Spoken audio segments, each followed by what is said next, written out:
members, Parliament staff, all our weather friends, I stand before you today as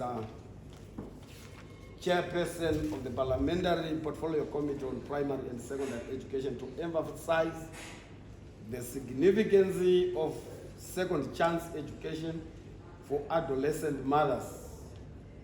This initiative is not only a moral obligation, but also a constitutional requirement enshrined in Section 27 of the Constitution, which guarantees the right to education for all citizens.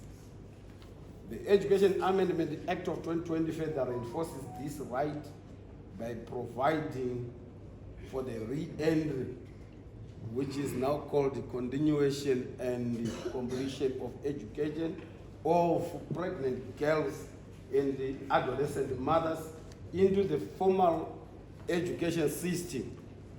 Additionally, the Zimbabwean government is committed to the United Nations Sustainable Development Goals, specifically goal number 4, which aims to ensure inclusive and equitable quality education for all.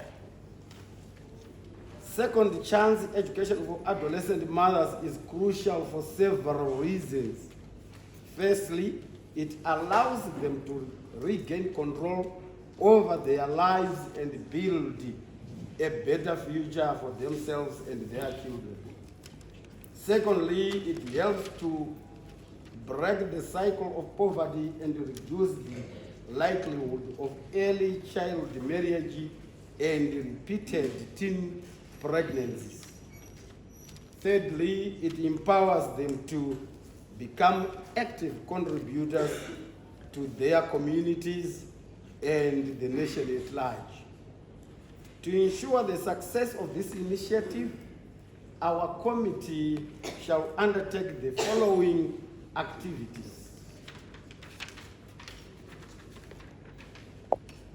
We will conduct public hearings and consultations to raise awareness and gather input from stakeholders, including adolescent mothers, educators, community leaders, on the rationale behind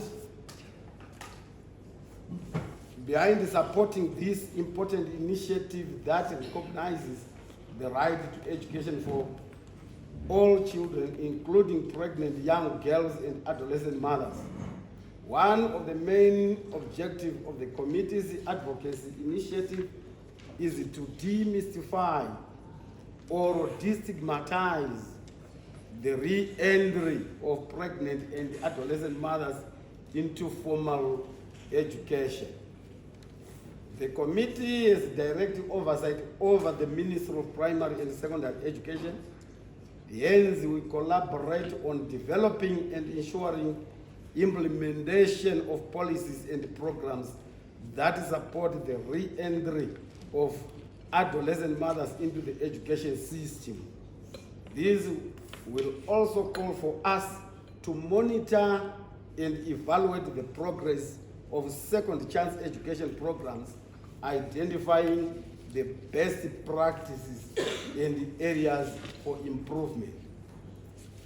Our aim is to ensure the provision of resources and support for schools and communities to establish the adolescent-friendly learning environments and services.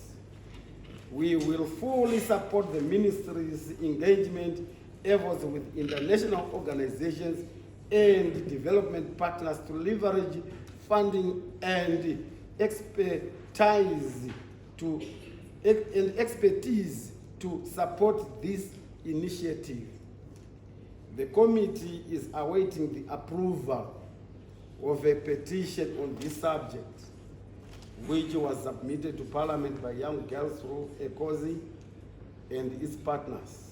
As soon as the petition is brought to the Committee for Action, we will explore all available avenues within the confines of the law and terms of reference of our committee to ensure the full implementation of policies around the education of pregnant and adolescent mothers.